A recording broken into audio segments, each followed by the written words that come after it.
Good evening, students. I am Hariharan, Department of Mathematics, Swami Vivekananda Metric Higher Secondary School, KK நகர் இளம்பிள்ளை. நாம் இன்றைக்கி பார்க்க போகிறது 12th Tamil மீடியத்தில் second volume பார்க்குறோம். Second வால்யூமில் வகை நுண்கணிதத்தின் பயன்பாடுகள். ஓகே, ஒரு முக்கியமான சாப்டர் இது, வகை நுண்கணிதத்தின் பயன்பாடுகள். ஓகே, அதில் நம்ம பார்க்க போகிறது பயிற்சி 7.1 பார்க்க போகிறோம்.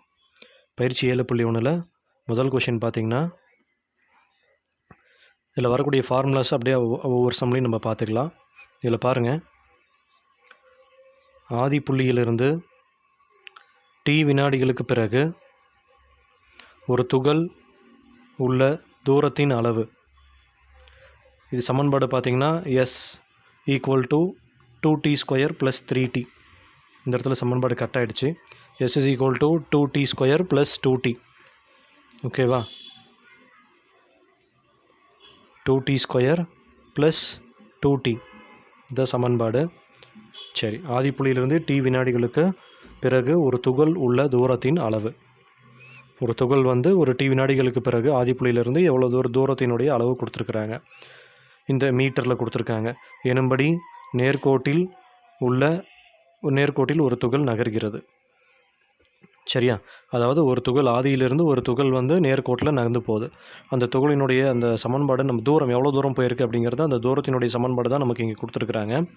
ஃபஸ்ட் ஆப்ஷன் என்ன கேட்குறாங்கன்னா, t = 3, t = 6 வினாடிகளுக்கிடையே உள்ள சராசரி திசைவேகம் என்ன?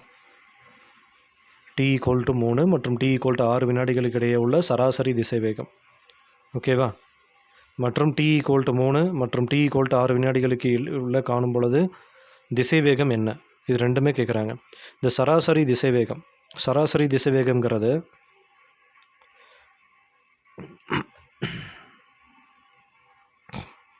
சராசரி திசைவேகம், அதுக்கான ஃபார்முலா பார்த்திங்கன்னா,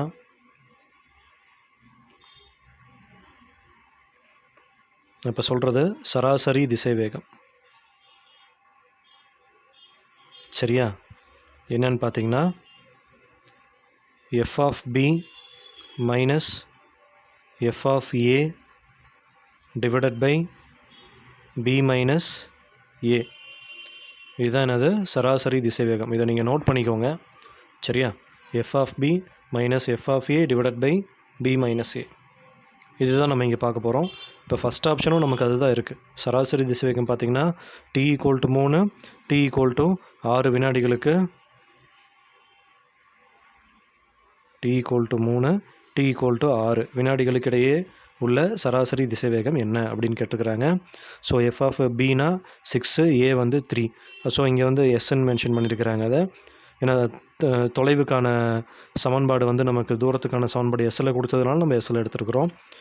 s of 6 minus s of 3 divided by b minus a 6 minus 3. s of 6னா அந்த சமன்பாட்டில் பிரதியிடணும். ஓகேவா, இந்த ஃபார்முலாவை நோட் பண்ணிக்கிட்டிங்களா? சரி, அந்த சமன்பாட்டில் பிரதியிடணும். சமன்பாட்டில் பிரதியிடக்குள்ளே பாருங்கள், என்ன சமன்பாடு சொல்லியிருந்தேன்? s is equal to 2t² plus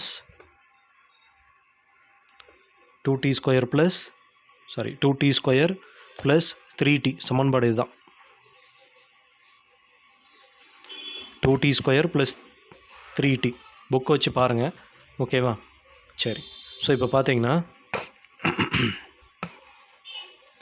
t = 6, அதாவது s of 6 t இருக்கிற இடத்துலலாம் 6 போடுறோம். அப்போ 36 ஸ்கொயர் பண்ணோம்னா 36 × 2 72 + 18. சரியா, இதோட மதிப்பு வேல்யூ என்ன வந்திருக்கு? 90. s of 6. s of 3 என்ன வரும்? s of 3 பார்த்திங்கன்னா 3 ஸ்கொயர் 9 × 2 18 + 9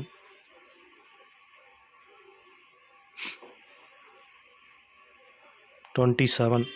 ரெண்டையும் மைனஸ் பண்ணணும். 27 மைனஸ் பண்ணோம்னா என்ன வருது பாருங்கள், நமக்கு 3 6 டிவைடட் பை 3ன்னு வந்திருக்கும். டிவைடட் பை 3னா பாருங்கள் b மைனஸ் a 63 கேன்சல் பண்ணோம்னா நமக்கு என்ன வரும் பாருங்கள் 21. ஸோ இதுதான் மீட்டர் பர் வினாடி. சராசரி திசைவேகம் 21 மீட்டர் பர் வினாடி. புரியுதா? சராசரி திசைவேகம். சராசரி திசைவேகத்தோட ஃபார்முலா என்னது நமக்கு? F of b minus f of a divided by b minus a. புரியுதா? இதை பயன்படுத்தி தான் நம்ம கண்டுபிடிக்கிறோம். t equal to 3 first option question பார்த்தீங்கன்னா t ஈக்குவல் டு 3 மற்றும் t ஈக்குவல் டு 6 வினாடிகளுக்கு இடையே உள்ள சராசரி திசைவேகம் என்ன? அதான் நம்ம கொஷின் கேட்டிருந்தாங்க. புரிஞ்சிக்க முடியுதா? இது நீங்கள் நோட்டில் கொஞ்சம் எழுதி வச்சுக்கோங்க. ஓகே, செகண்ட் ஆப்ஷன் போகலாமா? ஓகே, செகண்ட் ஆப்ஷன் பாருங்கள். செகண்ட் ஆப்ஷன் பார்த்தீங்கன்னா t equal to 3 t equal to 6 வினாடிகளுக்கு இடையே உள்ள கனப்பொழுது திசைவேகம் என்ன? அந்த பொழுதில் அந்த டைமில் திசைவேகம் என்ன? திசைவேகம் எப்படி கண்டுபிடிக்கணும்? இதனுடைய சமன்பாடு என்னது நமக்கு? சமன்பாடு என்ன பார்த்தோம்? தூரத்தினுடைய சமன்பாடு என்ன கொடுத்துருந்தாங்க? s இஸ் ஈக்குவல் டு இதனுடைய சமன்பாடு s is equal to 2t square plus 3t 2t square plus 3t. Okay, இதனுடைய திசைவேகம் சராசரி திசைவேகம் வேறு, திசைவேகம் வேறு, கனப்பொழுது திசைவேகம்ங்கிறது வேறு. ஸோ இதை திசைவேகம்ங்கிறத நம்ம ஒரு வாட்டி வகைப்படுத்துகிறோம்னா அதுதான் நமக்கு திசைவேகம். சரியா? ஸோ திசைவேகம் வின்னு எடுத்துக்கிறேன். அதாவது வினா என்ன ஒன்றும் இல்லை, எஸ் டேஸ் ஆஃப் டி ஒரு வாட்டி வகைப்படுத்துகிறோம். என்ன வரும் நமக்கு? 2t ஸ்கொயர் வகைப்படுத்துனீங்கன்னா என்னது? 4t plus 3. சரியா? 4t ப்ளஸ் 3 அதான் இங்கே இருக்கும். ஓகேவா? அதுதான் v திசைவேகம். நமக்கு என்ன கேட்குறாங்க? t ஈக்குவல் டு 3 மற்றும் t ஈக்குவல் டு 6 வினாடிகளுக்கு இடையே உள்ள கனப்பொழுது திசைவேகம் என்ன அப்படின்னு கேட்குறாங்க. v ஈக்குவல் டு 3 அப்படின்னு பிரதிடுங்க. என்ன வரும் நமக்கு? 12 ப்ளஸ் 3 15 மீட்டர் பர் வினாடின்னு கிடச்சிருக்கும். அதே மாதிரி v ஈக்குவல் டு 6 பிரதிட்டிங்கன்னா 24 ப்ளஸ் 3 27 இருக்கும். ஓகேவா? 27 மீட்டர் பர் வினாடி. புரிஞ்சிக்க முடியுதா? ஓகேவா? ஸோ ஃபஸ்ட் கொஷின் புரியுதா? நம்ம பயிற்சி வகை நுண் கணிதத்தில் பயிற்சி 7.1 முதல் கணக்கு பார்த்துட்ருக்கோம். முதல் கணக்கு பார்த்தாச்சு. இப்போ அடுத்தது பாருங்கள், இதை நோட் பண்ணிக்கோங்க. ஓகேவா? நெக்ஸ்ட்டு பார்த்தீங்கன்னா கொஷின் நம்பர் 2.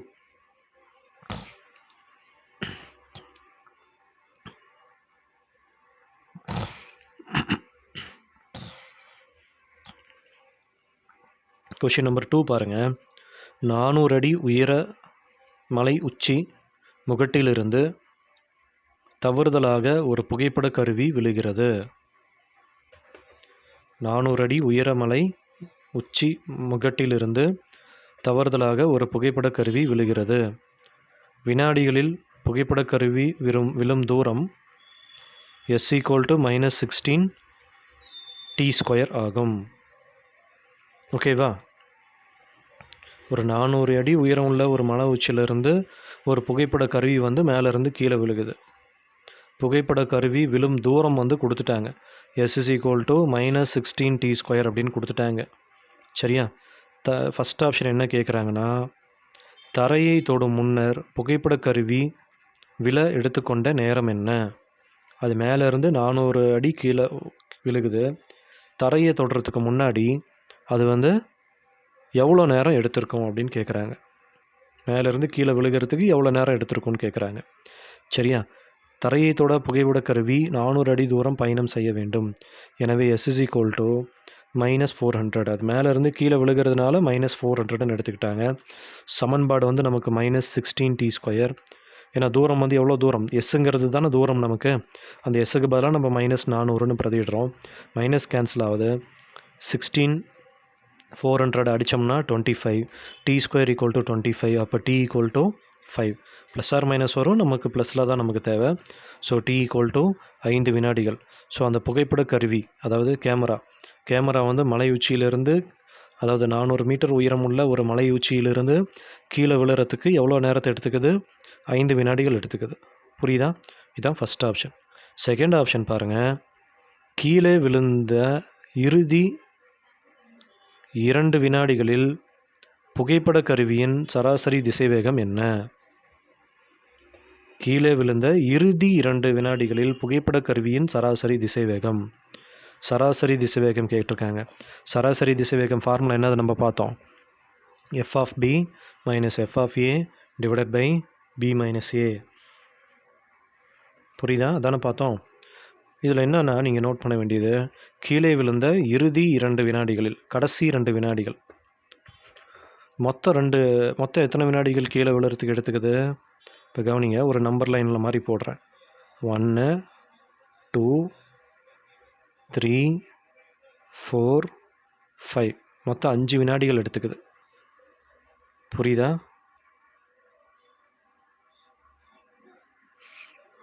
மொத்தம் கீழே விழுறதுக்கு 5 வினாடிகள் எடுத்துக்குது. நமக்கு கடைசி 2 வினாடிகளில் அதனுடைய சராசரி திசைவேகம் என்னன்னு கேட்குறாங்க. கடைசி 2 வினாடினா பாருங்கள், இதுவும் தான். 3லிருந்து 4, 4 to 5, சரியா?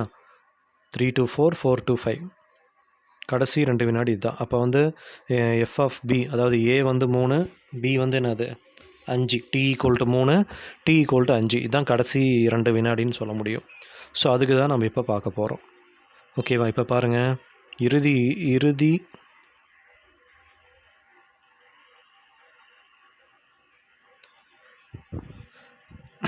2 வினாடிகளில் சராசரி திசைவேகம். ஓகேவா? பாருங்கள், s of 5 minus s of 3 divided by 5 minus 3. இது எஸ் கிடையாது, 5 மைனஸ் 3. ஓகேவா? S of 5 minus s of 3 சமன்பாட்டில் நமக்கு பிரதியிடணும். சமன்பாடு என்னென்ன வந்து நமக்கு s is equal to minus 16 t square. ஓகேவா? Minus 16 t square. சரியா? ஸோ இப்போ பாருங்கள்,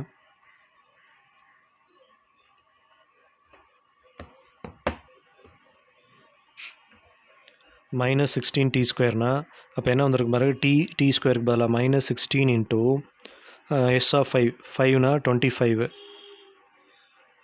25 இன்ட்டு 16. ஓகேவா?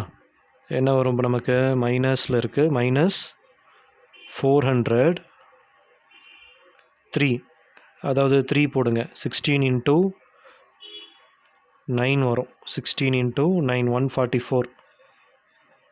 ஓகேவா? அப்போ வந்து ப்ளஸ் 144 ஆகிடுது. Divided by 5 minus 3 2. ஓகேவா? ஸோ 400 மைனஸ் நமக்கு 144 மைனஸ் 256,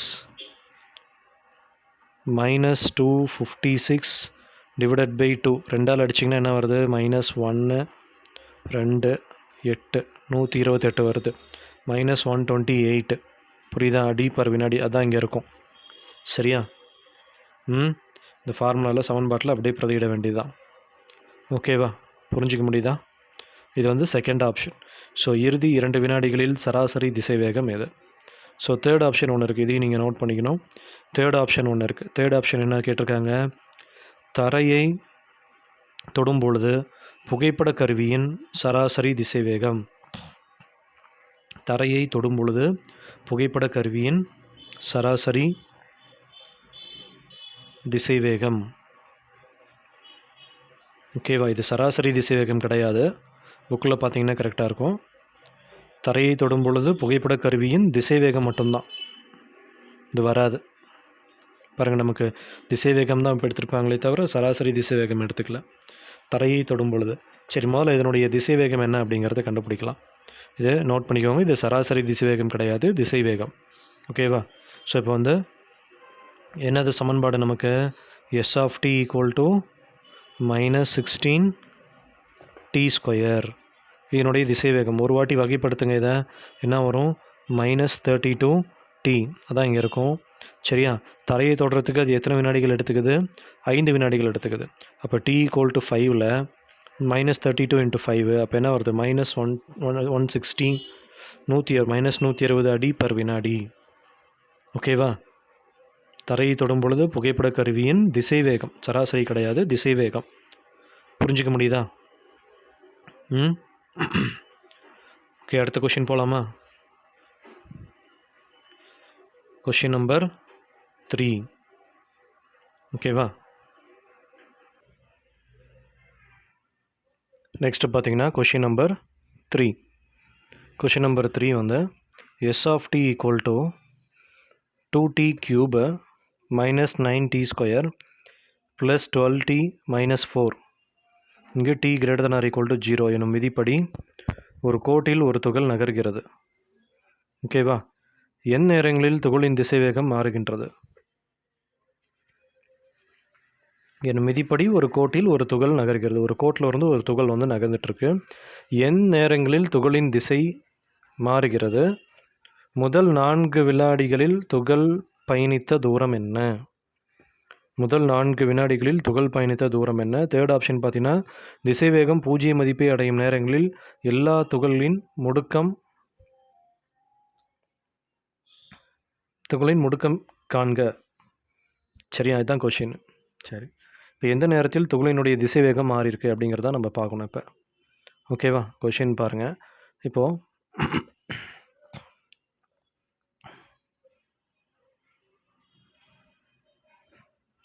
இதில் பார்த்தீங்கன்னா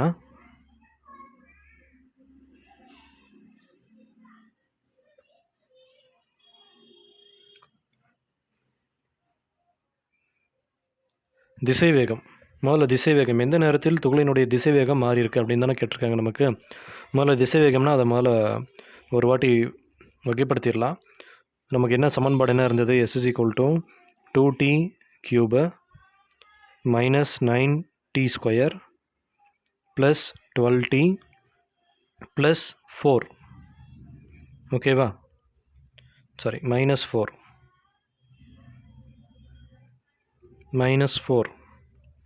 சரியா? இதை முதல்ல வகைப்படுத்துங்க. என்ன வரும்? 6t square minus 18t plus 12. சரியா? 6t square minus 18t plus 12.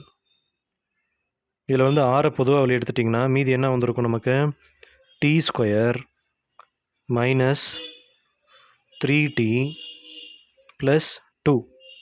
இது ஒரு இருபடி சமன்பாடு வடிவத்தில் இருக்குது. இதை காரணிப்படுத்துங்க. 2 எப்படி பிரிக்கலாம்? 2 into 1. ரெண்டுத்துக்குமே மைனஸ் போட்டுடலாம். கூட்டினீங்கன்னா -3 வரணும், பெருக்குனிங்கன்னா 2 வரும்.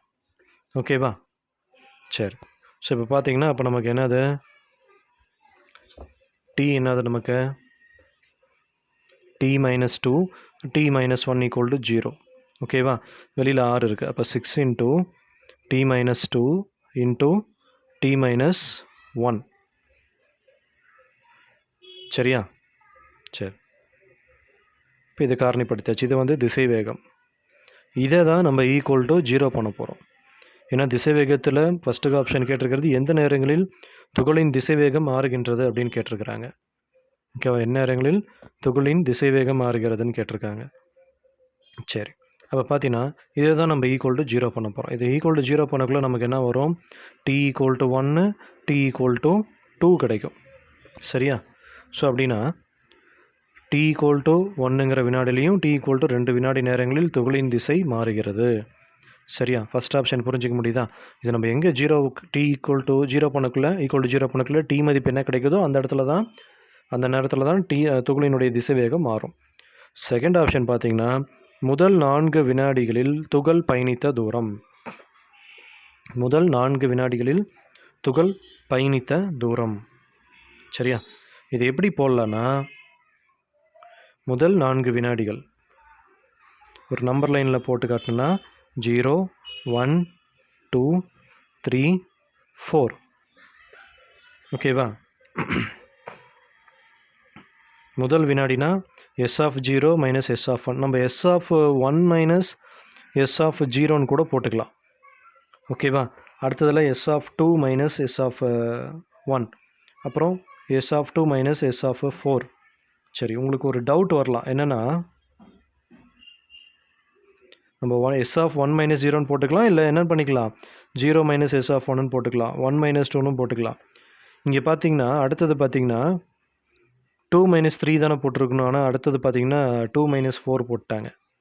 என்ன காரணம்னா, துகளினுடைய திசைவேகம் எந்த புள்ளியில் மட்டும்தான் மாறுது? 1ங்கிற புள்ளியில் மாறுது. 1ல் மாறுது. அப்புறம் வேற எங்கே மாறுது? 2ல் மாறுது. ஒரு கார் போயிட்டுருக்குன்னு வச்சுக்கோங்களேன், எந்தெந்த புள்ளியில் அதனுடைய திசைவேகம் மாறுது? 1ங்கிற புள்ளியில் அதனுடைய திசைவேகம் மாறியிருக்கு, 2ல் மாறியிருக்கு. சரியா? அப்படின்னா எந்த மாறுதோ அதை நம்ம தனித்தனியாக தான் கண்டுபிடிச்சாகணும். சரியா? சொல்கிறது புரியுதா? முதல் 4 வினாடின்னு கேட்டிருக்கிறாங்க. செகண்ட் ஆப்ஷன் முதல் 4 வினாடிகளில் துகள் பயணித்த தூரம். ஸோ 1ல் மாறக்குள்ள இதை தனியாக கண்டுபிடிங்க. S(0 - S(1) 2லையும் மாறுது நமக்கு. அப்போ S(1 - S(2) ஓகேவா? அதுக்கப்புறம் நமக்கு எந்த புள்ளிலையும் துகள் மாறல. அதுக்கப்புறம் நேர்கோட்டில் அப்படியே நேராக போய்கிட்டே தான் இருக்கும். அதனால் இதை நம்ம பிரிக்க வேண்டாம். 2 × 3 3 4ன்னு பிரிக்க வேண்டாம். டைரெக்டாக என்ன பண்ணிக்கலாம்? 4 - 2னே போட்டுக்கலாம்.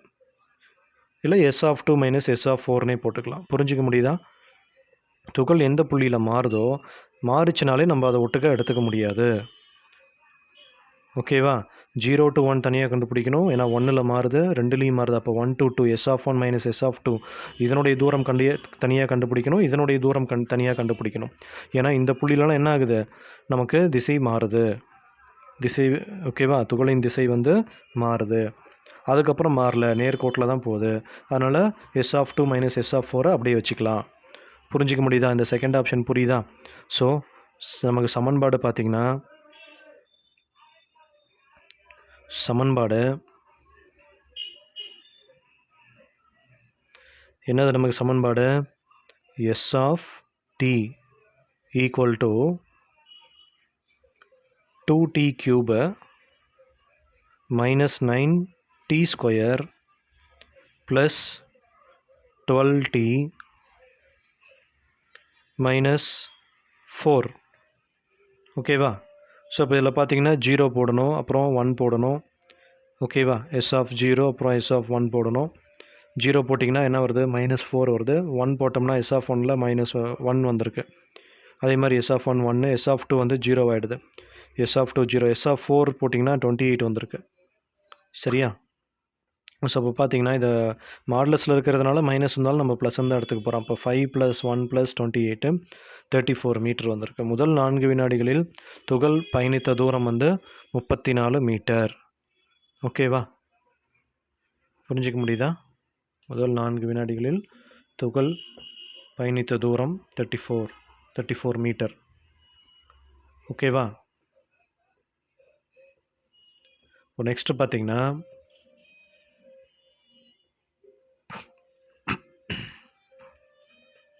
தேர்ட் ஆப்ஷன் திசைவேகம் 0 மதிப்பை அடையும் நேரங்களில் எல்லாம் துகளின் முடுக்கம் காண்க. திசைவேகம் 0 மதிப்பை அடையும் நேரங்களில் எல்லா துகளின் முடுக்கம் காண்க. முடுக்கம்னா நம்ம ஆல்ரெடி திசைவேகம் பாருங்கள், திசைவேகத்தை மறுபடியும் வகைப்படுத்தினா தான் நமக்கு வந்து முடுக்கம். ஓகேவா? திசைவேகம் 0 மதிப்பை அடையும் நேரங்களில் துகளின் முடுக்கம் என்னன்னு கேட்குறாங்க. சரியா? அது எந்தெந்த புள்ளியில் 0 அடைஞ்சிச்சு? t = 1, t = 2ங்கிற புள்ளியில் தான் நமக்கு அது 0ன்னு வந்துச்சு. 0 அடையுது. ஸோ அதனால் திசைவேகம் 0 அடையுது. ஏன்னா 1 போட்டிங்கனாலும் 0 ஆகும், 2 போட்டிங்கனாலும் பிரதிட்டினாலும் 0 ஆகும். ஸோ அதனால் நம்ம என்ன பண்ண போகிறோம்? முடுக்கத்தை அந்த புள்ளியில் தான் கேட்குறாங்க. முடுக்கம் கண்டுபிடிங்க. இதுதான் பாருங்கள் திசைவேகம். இதை மறுபடியும் வகைப்படுத்துங்க. என்ன வரும்? 12t - 18. சரியா? ஸோ இப்போ 1 போட்டோம்னா அது 12 - 18 -6. 2 போட்டோம்னா என்ன வருது? 24 - 18 6 வருது. ஸோ -6 + 6ன்னு கிடச்சிருக்குது. திசைவேகம் 0 மதிப்பை அடையும் நேரங்களில் துகளின் முடுக்கம். ஓகேவா? புரிஞ்சிக்க முடியுதா? ஸோ கொஷின் நம்பர் 3 பார்த்துட்டோம்.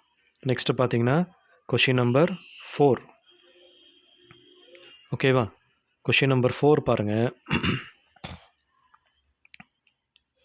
x பக்க அளவு கொண்ட ஒரு கனசதுரத்தின் கன அளவு v = x³ எனில் x = 5 அலகுகள் எனும் பொழுது x-ஐ பொறுத்து கன அளவு மாறு வீதம் காண்க.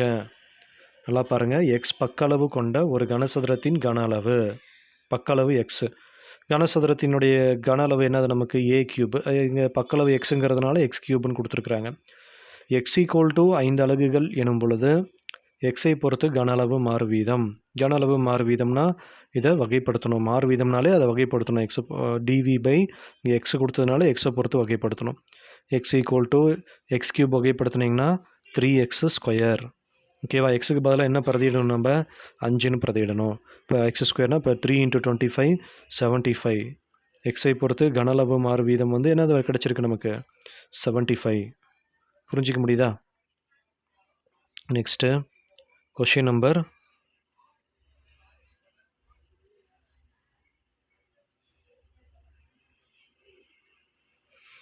5.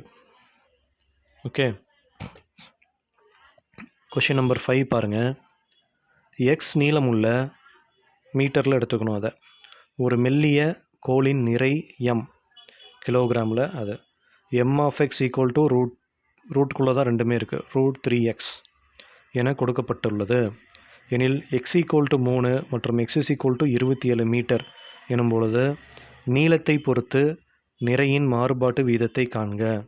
x ஈக்குவல் டு 3 மற்றும் x ஈக்குவல் டு 27 மீட்டர் எனும் பொழுது நீளத்தை பொறுத்து நிறையின் மாறுபாட்டு வீதம். நிறைனா எம்மினுடைய நீளம்ங்கிறது என்னது, நிறைங்கிறது எம்மு, நீளம்ங்கிறது என்னது எக்ஸு. ஸோ எம்மை வந்து நம்ம எக்ஸை பொறுத்து வகைப்படுத்தணும். மாறுபாட்டு வீதம்னாலே நமக்கு வந்து வகைப்படுத்தணும். அதை எம்மை வந்து எக்ஸை பொறுத்து வகைப்படுத்தணும். எம் என்னது நமக்கு m ஈக்குவல் டு √3x, தனித்தனியாக எழுதிக்கிட்டாங்க, √3 × √x. இதை வகைப்படுத்துங்க. dm/dx ஈக்குவல் டு, அப்போ என்ன வரும் பாருங்கள்,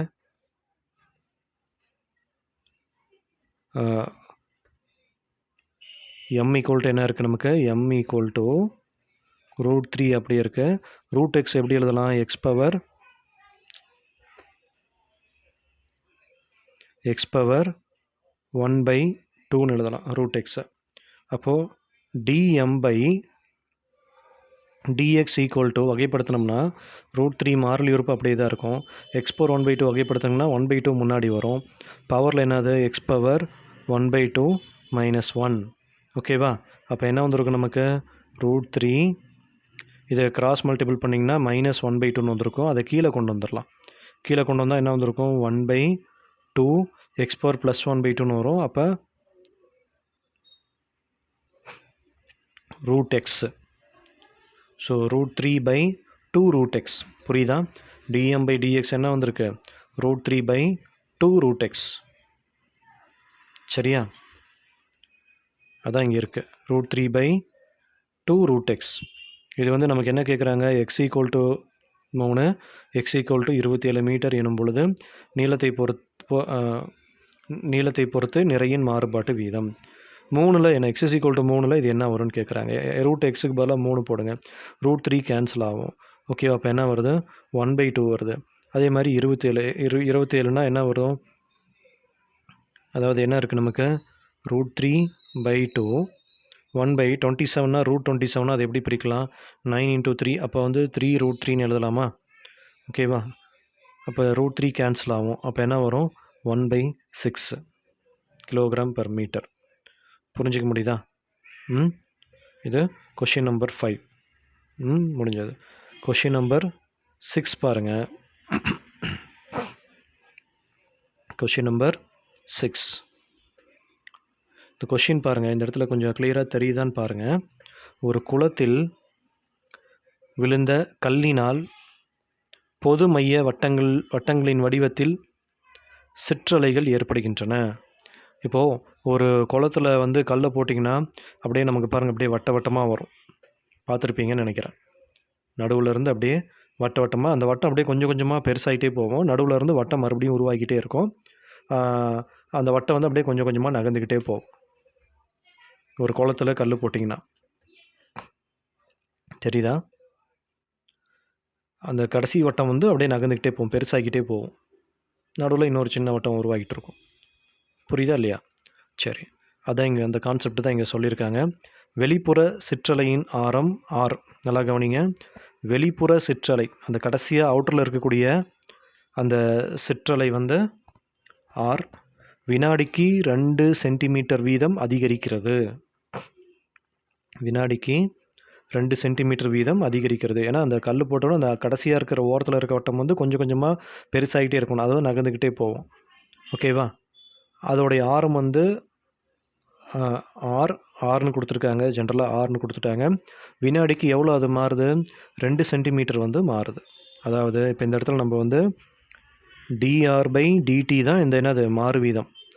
ஆரத்தினுடைய மாறு வீதம் 2 சென்டிமீட்டர் பர் வினாடி அதிகரிக்கிறது. சரியா?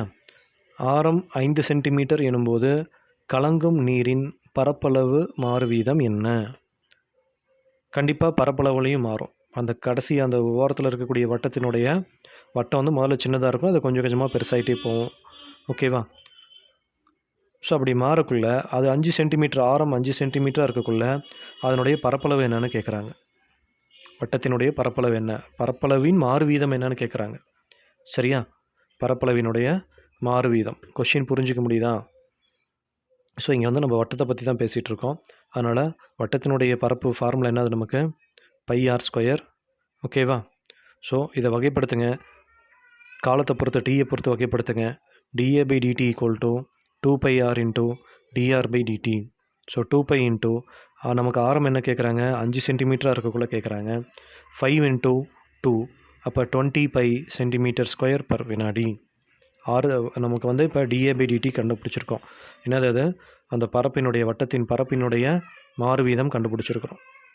புரிஞ்சிக்க முடியுதா? இந்த கணக்கு புரியுதா? வட்டத்தினுடைய பரப்பின் மாறு வீதம் கண்டுபிடிச்சிருக்கிறோம். ஓகேவா? அடுத்த கொஷின் போகலாமா?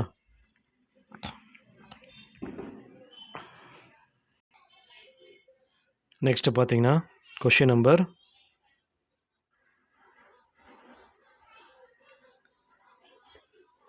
7. இது பாருங்கள், இது கொஞ்சம் கிளியராக தெரியல. நான் கொஷின் படிக்கிறேன், நீங்கள் பாருங்கள். ஓகேவா? கப்பலின் மீது உள்ள சுழலொளி விளக்கு ஒவ்வொரு 10 வினாடிகளுக்கும் ஒரு முறை சுற்றுகிறது. ஒரு கப்பல் மேலே சுழலொளி விளக்கு, அந்த லைட்டு பார்த்தீங்கன்னா அப்படியே சுற்றிக்கிட்டே இருக்குது, ரொட்டேட் ஆகிட்டே இருக்குது. சரியா? ஒவ்வொரு 10 வினாடிகளுக்கு ஒரு முறை சுற்றுகிறது. அது ஒரு முறை சுற்றுறதுக்கு எவ்வளோ நேரம் ஆகுது? 10 வினாடி ஆகுது. கடற்கரையிலிருந்து 5 கிலோமீட்டர் தூரத்தில் கப்பல் நங்கூரமிடப்பட்டுள்ளது. கடற்கரையிலிருந்து 5 மீட்டர் தூரத்தில் கப்பல் நங்கூரமிடப்பட்டுள்ளது. அவ்விளக்கின் ஒளிக்கற்றை கடற்கரையுடன் 45 டிகிரி கோணத்தை ஏற்படுத்தும் போது அவ்விளக்கின் ஒளிக்கற்றை கடற்கரையுடன் 45 டிகிரி கோணத்தை ஏற்படுத்தும் பொழுது கடற்கரையில் ஒளிக்கற்றை எவ்வளவு வேகமாக நகரும்? இப்போ உதாரணத்துக்கு ஒரு வரைபடம் போடுறோம் பாருங்கள். இதுதான் கடற்கரை. இங்கேருந்து எவ்வளோ தூரத்தில் கப்பல் இருக்குது? கப்பல் வந்து பார்த்திங்கன்னா இந்த இடத்துல இருக்குது. இது தூரம் பார்த்திங்கன்னா 5 கிலோமீட்டர் தூரத்தில் இருக்குது. இந்த இடத்துல கப்பல் நிறுத்தியிருக்கிறாங்க. இந்த கப்பலுக்கு மேலே தான் ஒரு லைட்டு வந்து அப்படியே சுற்றிக்கிட்டே இருக்குது. அந்த வெளிச்சம் எங்கே படுது? நமக்கு கடற்கரையில் படுது. அது ஒரு வாட்டி சுற்றி வரத்துக்கு எத்தனை வினாடி எடுத்துக்குது? 10 வினாடிகள் எடுத்துக்குது. சரியா? இது இங்கே படும், இந்த இடத்துல வெளிச்சம் படும், இந்த மாதிரி அப்படியே வெளிச்சம் பட்டுக்கிட்டே இருக்கும். சரியா? இது சுற்றி வரக்குள்ளே இந்த இடத்துல அப்படியே வெளிச்சம் அப்படியே நகர்ந்துக்கிட்டே போகும். சரி, நமக்கு என்ன கேட்டிருக்காங்க? அவ்விளக்கின் ஒளிக்கற்றை கடற்கரையுடன் 45 டிகிரி கோணத்தை ஏற்படுத்தும் பொழுது 45 டிகிரி கோணத்தை ஏற்படுத்தும் பொழுது கடற்கரையில் ஒளிக்கற்றை எவ்வளவு வேகமாக நகரும்? ஓகேவா? இதான் நமக்கு கொஷின். சரியா?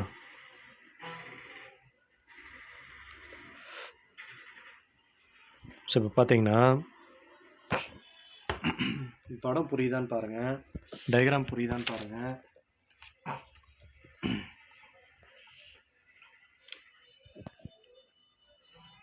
டயக்ராம் புரியுதான்னு பாருங்கள். சரியா? 5 கிலோமீட்டர் தூரத்தில் கப்பலை வந்து நங்கூரமிட்டு நிறுத்தியிருக்கிறாங்க. அந்த விளக்கின் ஒளிக்கற்றை கடற்கரையுடன் 45 டிகிரி கோணத்தை ஏற்படுத்தும் பொழுது எந்த இடத்துல அப்படின்னா கடற்கரையுடன்னா இங்கே வரணும். உதாரணத்துக்கு நான் இங்கே எடுத்துக்கிட்டேன், இந்த இடத்துல 45 டிகிரி வருது அப்படிங்கிற மாதிரி நான் எடுத்துக்கிட்டேன். சரியா? புரியுதா? கடற்கரை இது வந்து எக்ஸு. ஓகேவா? இதை வந்து எக்ஸ்ன்னு வச்சுக்கிட்டேன். ஓகே. இப்போ இதில் பார்த்தீங்கன்னா tan θ அப்படின்னு எடுத்தோம்னா என்ன வரும்? நமக்கு tan theta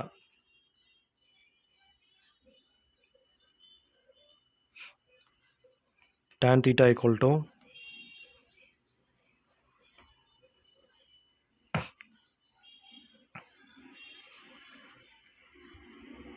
tan theta equal to கோணம் வந்து நமக்கு வந்து tan theta equal to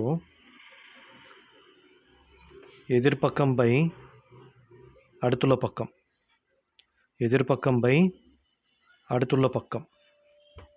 ஓகேவா? சாரி, ஒரு நிமிஷம் இருங்க. கோணம் பார்த்தீங்கன்னா நமக்கு எங்கே வரும்? இப்போ 45 டிகிரி கோணம் நம்ம லைட்டில் இருந்து தான் மென்ஷன் பண்ண முடியும். இந்த இடத்துல 45 டிகிரி கோணம் ஏற்படும் பொழுது அந்த வெளிச்சம் 45 டிகிரி கோணம், இது வந்து எக்ஸு. சரியா? 45 டிகிரி கோணம், கடற்கரையோட 45 டிகிரி கோணம், இந்த இடத்துல தான் நமக்கு கோணம் உருவாகும். சரி, அப்படின்னா பாருங்கள், நமக்கு இப்போ இந்த இடத்துல tan theta equal to எதிர்பக்கம் போய் அடுத்துள்ள பக்கமா? அப்போ tan theta equal to என்ன வரும் நமக்கு? எதிர்பக்கம், கோணத்துக்கு எதிர இருக்கிறது எதிர்பக்கம், எக்ஸு டிவைடட் பை 5. அப்போ எக்ஸ் இஸ் ஈக்குவல் டு என்ன வரும்? X is equal to 5 tan theta. இது எப்படி வந்ததுன்னு தெரியுதா? X is equal to 5 tan theta. சரியா? நமக்கு என்ன கேட்குறாங்க? அந்த ஒளிக்கற்றை வந்து எவ்வளோ வேகமாக நகரும் அப்படின்னு கேட்குறாங்க. இது பாரு, இந்த தூரத்தை தான் நான் என்னென்னு எடுத்துருக்கிறேன், எக்ஸ்ன்னு எடுத்துருக்கிறேன். இது எவ்வளோ வேகமாக நகரும் அப்படின்னு சொல்லியிருக்கிறாங்க. இது அப்படியே நகர்ந்துக்கிட்டே போவோம். இதை தான் நான் எக்ஸ்ன்னு எடுத்துருக்கிறேன். அது என்ன வேகத்தில் நகருது, அதனுடைய மாறு வீதம் கேட்குறாங்க. அதாவது dx பை dt என்ன அப்படிங்கிறதான் நம்ம கண்டுபிடிக்கணும் இப்போ. சரியா? dx பை dt என்ன அப்படிங்கிறத நம்ம கண்டுபிடிக்கணும். இந்த கொஷின் புரிஞ்சிக்க முடியுதா? படம் புரியுதான்னு பாருங்கள். tan theta எப்படி எடுத்தேன்னு தெரியுதா? கோணம் இங்கே இருக்குது. அப்போ வந்து எதிர்பக்கம் பை அடுத்துள்ள பக்கம்னா இது எதிர்பக்கம், இது வந்து அடுத்துள்ள பக்கம் 5. சரியா? அப்போ x is equal to 5 tan theta. dx by dt நம்ம கண்டுபிடிக்கணும். ஓகேவா? ஸோ இப்போ கொஷினுக்கு வாங்க. ஸோ இப்போ பாருங்கள், அது முன்னாடி இந்த அது விளக்கு வந்து சுற்றுது. ஒரு வாட்டி சுற்றி வரத்துக்கு எவ்வளோ நேரத்தை எடுத்துக்குது? நமக்கு 10 வினாடிகள் எடுத்துக்குது. So d theta by dt அப்படின்னா அந்த கோணம் வந்து 45 டிகிரி வரக்குள்ளே நம்ம பார்க்குறோம். பட் அதனால் ஃபுல்லாக சுற்றுது. ஒரு முழு சுற்று சுற்றி வரத்துக்கு 10 வினாடி. முழு சுற்றுனா 360 டிகிரி, 2π டிவைடட் பை 10. இதுக்கு அடித்தோம்னா 5, π/5 ரேடியன். ஓகேவா? d theta பை dt என்னது? π/5. அதே மாதிரி x is equal to என்னன்னு பார்த்தோம்? 5 tan theta. இதை வகைப்படுத்துங்க. நமக்கு dx by dt தான் வேணும். dx by dt equal to 5 tan theta வேணும்னு எழுதலாம். secant square theta into d theta by dt. So இப்போ வந்து theta equal to என்னது? π/4. theta வந்து π/4. ஓகேவா?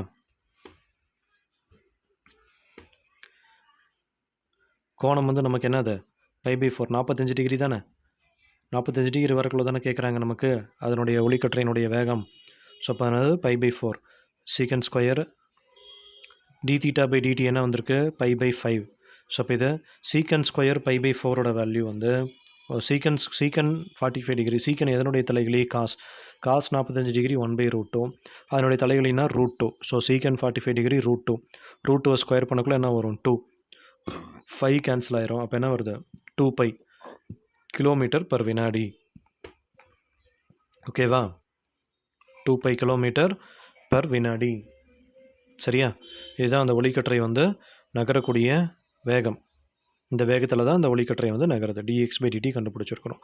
புரியுதா இந்த கொஷின்? ஓகேவா? இதெல்லாம் நீங்கள் நோட்டில் கொஞ்சம் நீட்டாக எழுதி வைங்க. சரியா? நம்ம இப்போ பார்த்தீங்கன்னா பயிற்சியில் எத்தனை கணக்கு பார்த்துருக்கோம்? 7 கணக்கு பார்த்துருக்குறோம். சரியா? பயிற்சியில் 7 கணக்கு பார்த்துருக்குறோம். இதை வந்து கொஞ்சம் நோட்டில் நீட்டாக எழுதி வைங்க. சரியா? இந்த வரைபடம் புரிஞ்சதா உங்களுக்கு? புக்கில் பார்த்தீங்கன்னா உங்களுக்கு வரைபடம் வந்து வேறு மாதிரி இருக்குது. அதே தான், அதை கொஞ்சம் மாற்றி போட்டிருக்காங்க. நீங்கள் வரைபடம் என்ன போட்டுக்கணும்? நீங்கள் பாருங்கள், கடற்கரை இது, கப்பல் வந்து இந்த இடத்துல இருக்கிற மாதிரி இமேஜின் பண்ணிக்கோங்க. நான் சும்மா கப்பல் போடுறேன். இங்கே ஆக்சுவலாக என்ன இருக்குது? விளக்கு இருக்குது. அந்த லைட்டை வந்து சுற்றிக்கிட்டு இருக்குது. கப்பல் மேலே இருக்கிற மாதிரி விளக்கு சுற்றிக்கிட்டு இருக்குது. இந்த வெளிச்சம் வந்து இங்கே படுது, கடற்கரையில் படுது. இது எவ்வளோ தூரத்தில் இருக்குது? கடற்கரையிலேருந்து இந்த விளக்கு எவ்வளோ தூரத்தில் இருக்குது? கப்பல் எவ்வளோ தூரம் இருக்குது? 5 கிலோமீட்டர். அப்போ இந்த பக்கம் வந்து 5 கிலோமீட்டர். இது இந்த வெளிச்சம் இது 45 டிகிரி வரக்குள்ள, இந்த இடத்துல 45 டிகிரி வரக்குள்ள, ஏன்னா இது இப்படி இங்கே சுற்றக்குள்ள தான் நமக்கு கோணம் மாறிக்கிட்டே இருக்கும். இது கரெக்டாக 45 டிகிரி வரக்குள்ள அதனுடைய விளக்கினுடைய இது எக்ஸ்ன்னு எடுத்துக்கிட்டேன். ஓகேவா? அந்த ஒளிக்கற்றையினுடைய மாறுவீதம் என்னன்னு கேட்குறாங்க. 45 டிகிரி வரக்குள்ள என்னன்னு கேட்குறாங்க. ஸோ நம்ம டி தீட்டா பை டிடி இது அப்படியே போய்கிட்டே இருக்கும். புரியுதா? இந்த ஒரு இதில் மட்டும்ட்டு இல்லை. இது பாருங்கள், இந்த வெளிச்சம் வந்து இங்கே வரும், இங்கே படம், இப்படியே பட்டுக்கிட்டே இருக்கும். இப்படி படம், அப்படியே சுற்றிக்கிட்டே வரும். நமக்கு 45 டிகிரி வரக்குள்ளே கேட்குறாங்க. அதனால் நாம் எதை எடுத்துக்கிட்டோம்? இதை மட்டும் எடுத்துக்கிட்டோம். சரியா? வரைபடம் இதை தான் இங்கே கொடுத்துருக்காங்க உங்களுக்கு. சரி, அவங்க இப்படி திருப்பி வச்சுருக்காங்க. ஷோர்னா கடற்கரை. சரியா? ஓகேவா? புரிஞ்சிக்க முடியுதா? வரைபடம் இப்படி ரஃபாக இது போட்டிங்கன்னா போதும். ஓகேவா? ஸோ இது வந்து திரும்ப பாருங்கள். இது நோட்டில் கொஞ்சம் நீட்டாக எழுதி வைங்க. ஓகேவா? நெக்ஸ்ட் கிளாஸில் வந்து அடுத்த சம்ஸ் பார்க்கலாம். Okay, thank you.